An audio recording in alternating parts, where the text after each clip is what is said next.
আয়েশা সিদ্দিকা বোন, আপনি লিখেছেন ইমানের স্বাদ কিভাবে পাওয়া যাবে। ইমানের স্বাদ পাওয়ার জন্য আপনি কোরআনে কারিম অর্থ সহকারে খুব ভালো করে বোঝার চেষ্টা করুন। নামাজ খুব বেশি সময় নিয়ে আদায় করার চেষ্টা করুন, এবং এই বিষয়টা এত বেশি পরীক্ষিত, আপনি আজকে থেকে শুরু করতে পারেন।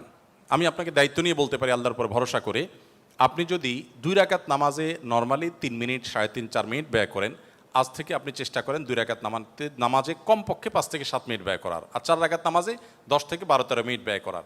আপনি যদি রুকুতে তাসবিহ বলতেই থাকেন, খুব ধীরে ধীরে বলেন, মহব্বতের সাথে বলেন, রুকু থেকে দাঁড়িয়ে আরও একটু রুকুতে যে পরিমাণ সময় দিয়েছেন সে পরিমাণ সময় দেন, এবার প্রত্যেকটা রোকনকে যদি আপনি খুব ধীরে সুস্থে করেন, আমার বিশ্বাস আপনি ইবাদতের স্বাদ, তৃপ্তি আপনি এটা নিজে নিজে অনুভব করতে পারবেন। আমি আমার জীবনে বহুবার আমি দেখেছি যে কোনো কারণে মানসিক পেরেশানি, দুশ্চিন্তা হচ্ছে, লম্বা সময় নিয়ে, দীর্ঘ সময় নিয়ে